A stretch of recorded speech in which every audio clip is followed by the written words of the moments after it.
So yeah, then because I didn't like to read her email, I postponed it until today, and I will always do so, because when I have read her email and she's not in the office and I write back, it's on me that I'm waiting.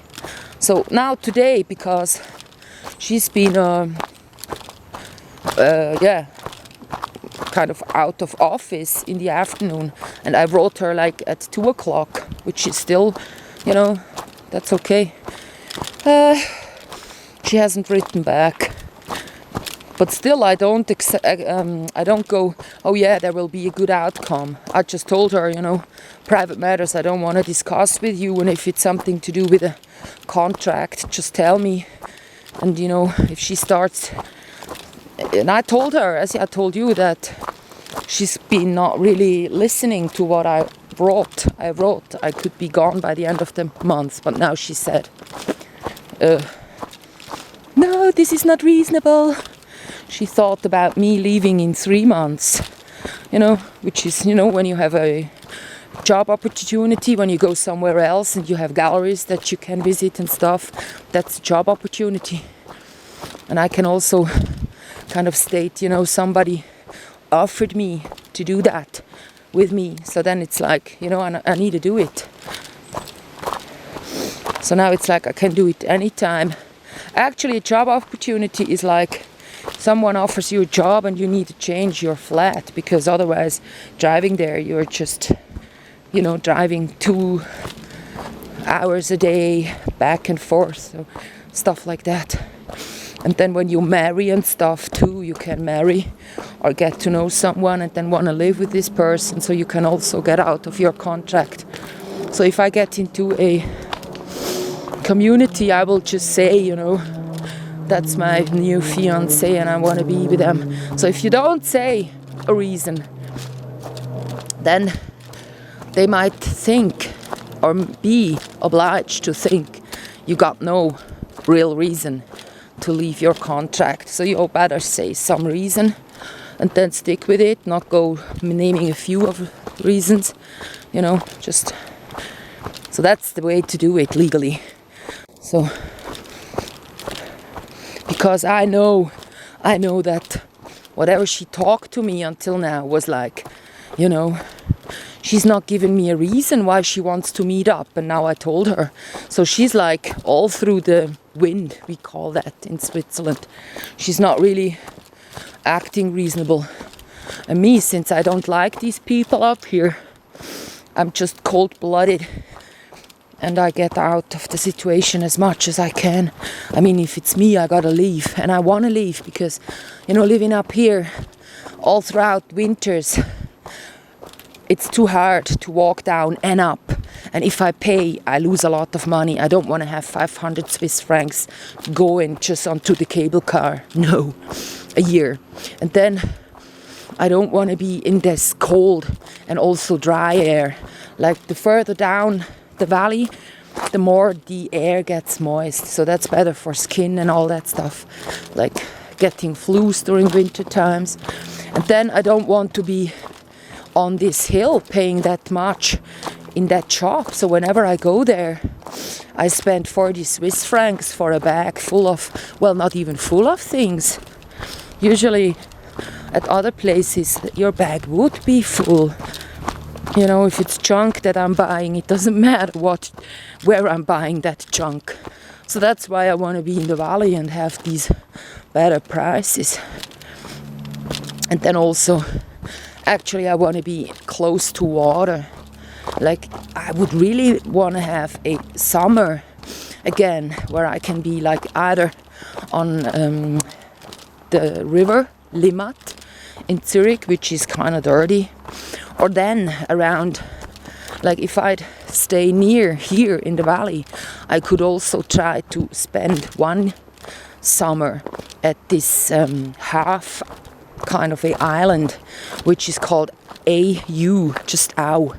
So that one is like, a bird paradise and all of that. And I was driving by a boat this summer and I saw someone on a stand-up paddle and he was all by himself. It was a youngster living there, probably knowing the whereabouts, because on that island it's a bird paradise. No one is living there, I guess. It's rather a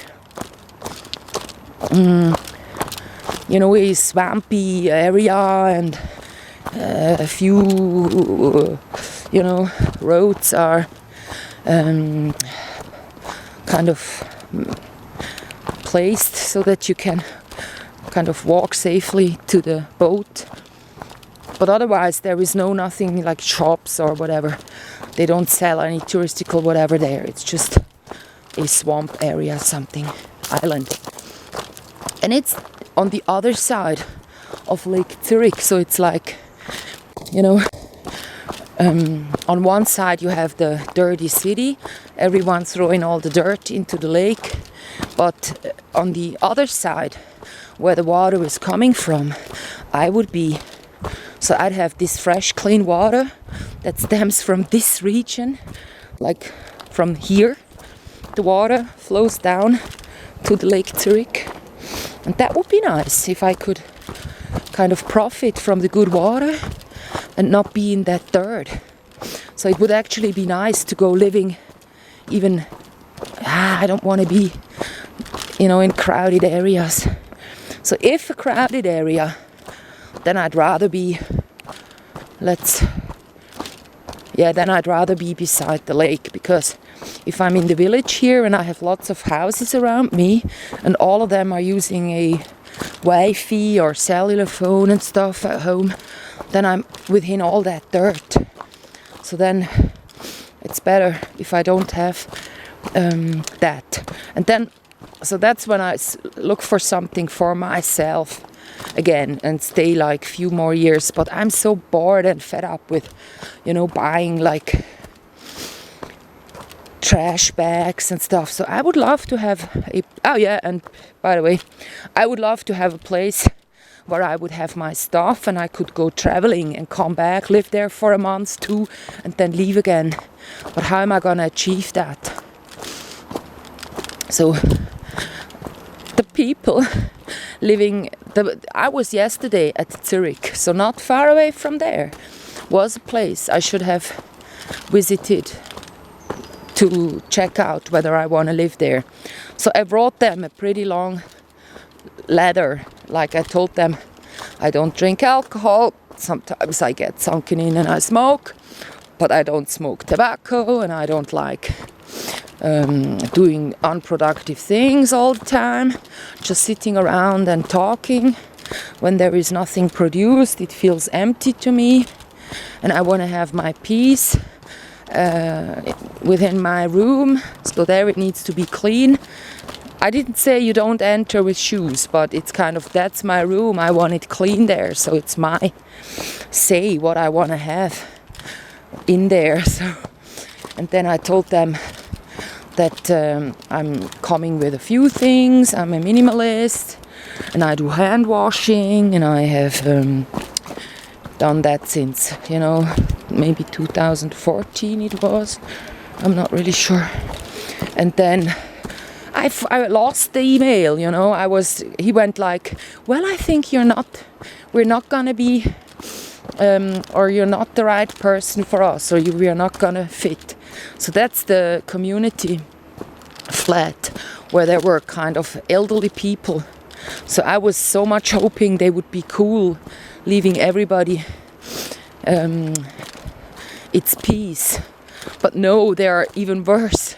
They have like, if someone writes that openly, I do hand washing since then, and I didn't write the ecological things, like, I wrote I don't eat meat, I'm a vegetarian, I cook veggies, and I eat junk food from time to time, and I want to go to an indoor swimming facility, I wrote, and I don't have a cellular phone.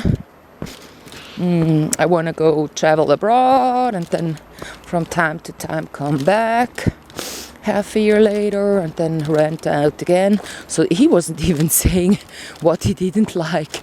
So when people don't really go investing in you, that one is like, oh, I'm so glad I didn't go there, because imagine me living there and then I want to have something or do something or get rid of something. So when I actually say so or try to fulfill my wishes, they would go, well, let's do it later, let's talk about it later, or not being around and not really answering. I've seen people like that. They would like, when I said something, they would go, I want to get rid of her, so how to do it best then better than just when I say something, just look at me and not really answer.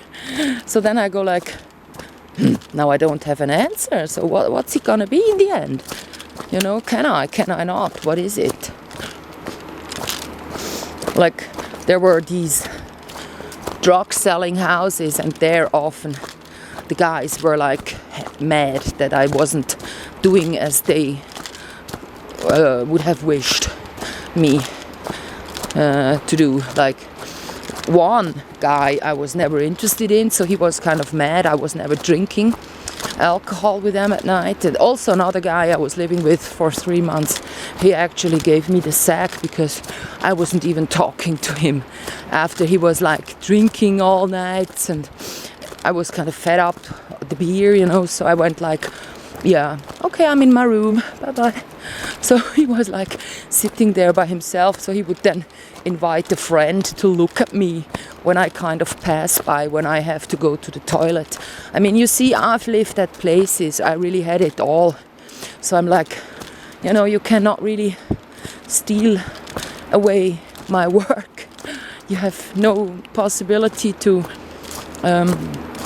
make me go,